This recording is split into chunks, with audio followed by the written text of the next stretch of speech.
حکومت P T A مذاکرات منزل نہ پا سکے۔ مذاکراتی کمیٹی اجلاس میں اپوزیشن کی عدم شرکت، اپوزیشن کی غیر موجودگی کے باعث مذاکرات آج آگے نہیں چل سکے۔ اسپیکر قومی اسمبلی ایاز صادق کا اعلان۔ اجلاس سے خطاب میں کہا کہ شرائط پر کبھی مذاکرات نہیں ہوتے، مذاکرات ہی معاملات کو آگے لے جانے کا راستہ ہیں۔ حکومت اور اپوزیشن سے توقع رکھتا ہوں مذاکرات کا راستہ نکالیں گے۔ اسپیکر کا حکومتی مذاکراتی کمیٹی برقرار رکھنے کا اعلان۔ نائب وزیر اعظم اسحاق ڈار نے کہا کہ مذاکرات کا مطلب بیٹھ کر بات کرنا ہوتا ہے۔ اگر پی ٹی آئی والے آتے تو ہم اپنا تحریری جواب پیش کرتے، ہم یک طرفہ کوئی بیان نہیں دیں گے۔ امید ہے اپوزیشن کمیٹی دوبارہ اسپیکر قومی اسمبلی سے رابطہ کرے گی۔ سینیٹر عرفان صدیقی بولے کہ مسائل کا حل سنجیدہ مذاکرات سے ہی ممکن ہوتا ہے۔ ہو سکتا ہے کہ ہم کمیشن کا اعلان کرتے، ان کے مطالبات کا 42 دن انتظار کیا، یہ کہتی ہیں کہ کھڑے کھڑے کمیشن کا اعلان کر دیں، ایسے نہیں ہوتا۔ مذاکرات کے لیے حکومت کا رویہ سنجیدہ نہیں، ہم مذاکرات ختم کرنے کا اعلان کر چکے ہیں۔ مذاکرات ختم کرنے کے اعلان کے بعد اجلاس میں شرکت کا جواز نہیں۔ Chairman P T I barrister Gohar کہتے ہیں کہ ہمارا موقف واضح ہے، کمیشن کا اعلان نہ کیا تو کوئی مذاکرات نہیں ہوں گے۔ اسپیکر قومی اسمبلی ایاز صادق نے بلا شبہ اپنا کردار احسن طریقے سے ادا کیا۔ اسپیکر نے بروقت کمیٹیوں کے اجلاس منعقد کرائے، اس پر ان کے شکر گزار ہیں۔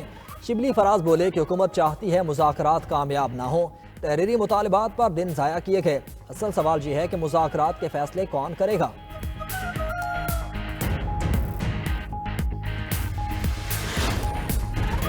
تحریک انصاف کے وفد کی مولانا فضل الرحمان سے ان کی رہائش گاہ پر ملاقات۔ وفد میں اسد قیصر، عمر ایوب، صاحبزادہ حامد رضا، سلمان اکرم راجہ اور افغان زادہ حسین شامل۔ ملکی موجودہ سیاسی صورتحال پر مشاورت۔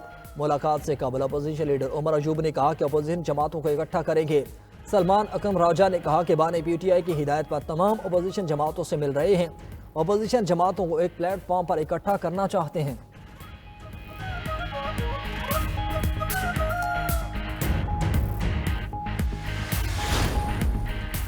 کہیں اور جا کر چغلی لگانے کی ضرورت نہیں، آپ کو وزیر اعلیٰ سندھ سے کوئی شکایت ہے تو مجھ سے کہیں۔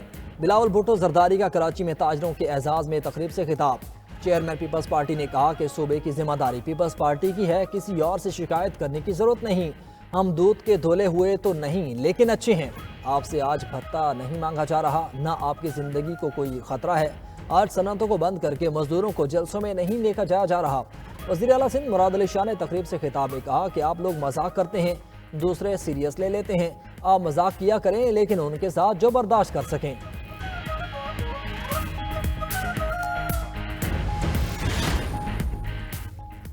سینٹ نے متنازع پی کا ایک ترمیمی بل منظور کر لیا۔ وفاقی وزیر رانا تنویر نے متنازع پی کا ایک ترمیمی بل ایوان میں پیش کیا۔ ڈپٹی چیئرمین سینٹ نے بل کی شکوار منظوری لی۔ اپوزیشن اراکین کی بل کی شدید مخالفت، بل کی کاپیاں پھاڑ کر فضا میں اڑا دیں۔ ایوان پی کا ایکٹ نامنظور کے نعروں سے گونجتا رہا۔ پی ٹی اراکین اپنی نشستوں پر کھڑے ہو گئے اور ڈپٹی چیئرمین سینٹ کے ڈائز کا گھیراؤ کر لیا۔ اپوزیشن لیڈر سینٹ اور ڈپٹی چیئرمین کے درمیان لفظی جھڑپ۔ متنازع پی کا ایکٹ کی منظوری پر اے این پی کا واک آؤٹ۔ بل کی مخالفت میں سینٹ کی پریس گیلری میں موجود صحافی بھی واک آؤٹ کر گئے۔ پی کا ترمیمی بل منظوری کے لیے اب صدر مملکت کو بھجوایا جائے گا۔ سینٹ نے ڈیجیٹل نیشن پاکستان بل کی بھی منظوری دے دی۔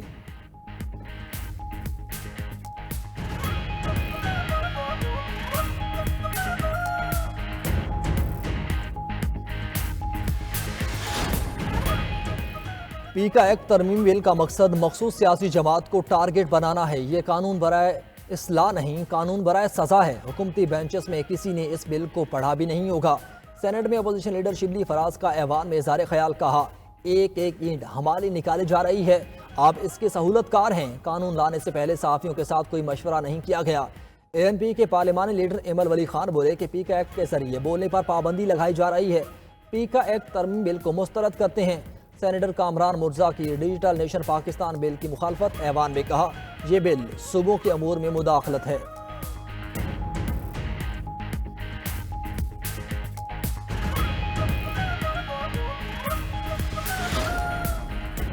پی کا ایک ترمیمی بل کی مخالفت برائے مخالفت کی جا رہی ہے۔ صحافیوں کا اس بل سے کوئی تعلق نہیں۔ یہ قانون ٹی وی اخبارات کو نہیں، سوشل میڈیا کو ڈیل کرے گا۔ وفاقی وزیر رانا تنویر کا سینٹ میں اظہار خیال، بولے یہ جنگل نہیں کہ یہاں سوشل میڈیا بے لگام چلے۔ کون سا قانون ہے جس کا غلط استعمال نہیں ہوتا؟ شبلی فراز نے تقریباً اس بل کو سپورٹ کیا۔ اس سے پہلے اس قانون کو انہوں نے لولا لنگڑا کہا تھا۔ یہ بل قرآنی صحیفہ نہیں کہ اس میں بہتری ہو سکتی ہے، کوئی اچھی تجویز آئی تو خیر مقدم کریں گے۔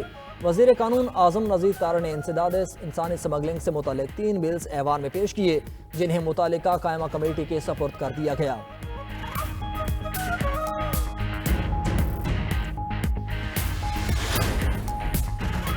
پیکا ایکٹ کے خلاف صحافیوں کا ملک گیر احتجاج، لاہور میں بھی صحافی سراپا احتجاج۔ پیکا ایکٹ ترمیم بل ایک کالا قانون ہے، حکومت نے اس بل کو یک طرفہ طور پر منظور کیا۔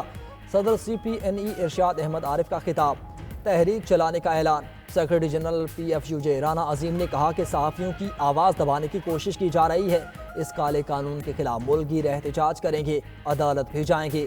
ڈی چوک اسلام آباد میں بھی احتجاج، پی یو جے اور دیگر صحافتی تنظیموں نے پیکا ایکٹ مسترد کر دیا۔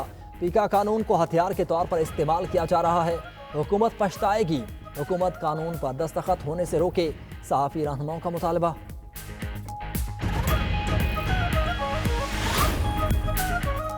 گورنر پنجاب سلیم حیدر خان کا پیکا ایکٹ ترمیم بل کی منظوری پر اظہار تشویش، گورنر پنجاب سے لاہور میں پیپلز پارٹی کے سینئر رہنماؤں کی ملاقات۔ گورنر پنجاب نے کہا کہ پیپلز پارٹی کسی ایسے بل کا حصہ نہیں بنے گی جو آزادی صحافت میں رکاوٹ بنے۔ پیپلز پارٹی نے ہمیشہ جمہوریت اور آزادی صحافت کے لیے قربانیاں دیں۔ پیپلز پارٹی ایسے تمام اقدامات کی مخالفت کرے گی جن سے صحافی برادری کو نقصان پہنچے۔ پیپلز پارٹی پیکا ایکٹ کے خلاف تمام فورم پر آواز اٹھائے گی۔ نون لیگ اقتدار میں آنے کے بعد پیپلز پارٹی کو نظر انداز نہ کرے۔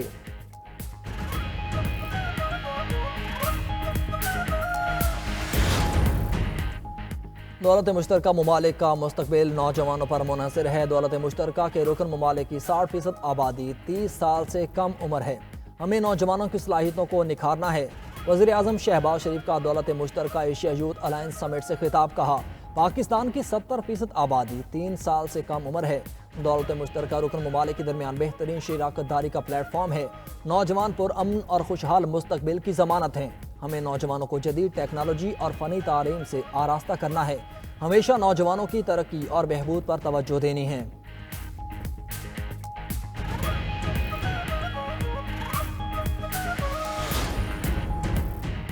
امریکہ کا اعلیٰ سطح کا سرمایہ کاری وفد اہم دورے پر پاکستان پہنچ گیا۔ ذرائع کے مطابق امریکی سرمایہ کاری وفد کی قیادت ٹیکساس ہیج فنڈ کے مینیجر جینٹری بیج کر رہے ہیں۔ ٹیکساس ہیج فنڈ کے مینیجر جینٹری بیج ٹرمپ خاندان کے قریبی بزنس پارٹنر ہیں۔ نئی امریکی حکومت کے اقتدار سنبھالتے ہی وفد کا پاکستان آنا انتہائی اہمیت کا حامل ہے۔ امریکی وفد کے دورے سے سرمایہ کاری، معاشی اور دو طرفہ تعلقات کی نئی راہیں ہموار ہوں گی۔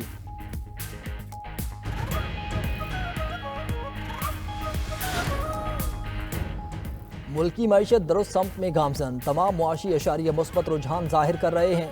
وزیر خزانہ محمد اورنگزیب کا اسلام آباد میں تقریب سے خطاب، کہا زر مبادلہ کے ذخائر بہتر اور ترسیلات زر میں اضافہ ہو رہا ہے۔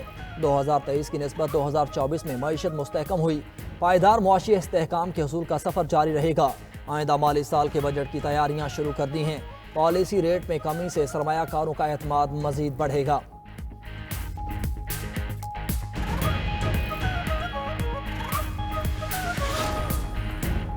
پاکستان نے امریکہ کو کرکٹ میں شاگرد بنانے کی پیشکش کر دی۔ Chairman P C B Mohsin Naqvi کی امریکی کرکٹ کے چیف ایگزیکٹو آفیسر جوناتھن ایٹکسن سے ملاقات۔ دونوں ممالک کے بورڈز کرکٹ سیریز کرانے کے پروگرام کو حتمی شکل دیں گے۔ Chairman P C B Mohsin Naqvi کی امریکی کرکٹ کے سی ای او کو ہر ممکن معاونت کی یقین دہانی۔ امریکہ کے کوچز کو پاکستان میں تربیت دینے کی پیشکش بھی کر دی۔ کہا امریکہ میں کرکٹ کے فروغ کے لیے تعاون کو تیار ہیں۔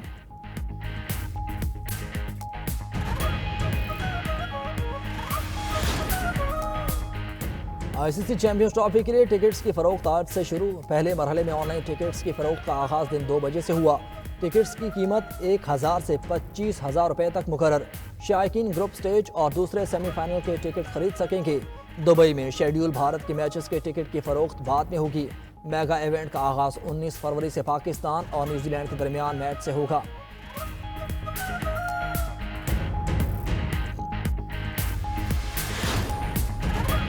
اور گورنمنٹ گریجویٹ کالج اٹک کے قیام کے 100 سال مکمل۔ 7 سالہ تقریبات کے سلسلے میں کالج میں کتب میلے کا انعقاد۔ 800 سال قدیم قرآن پاک کا نادر و نایاب نسخہ شرکاء کی توجہ کا مرکز بنا رہا۔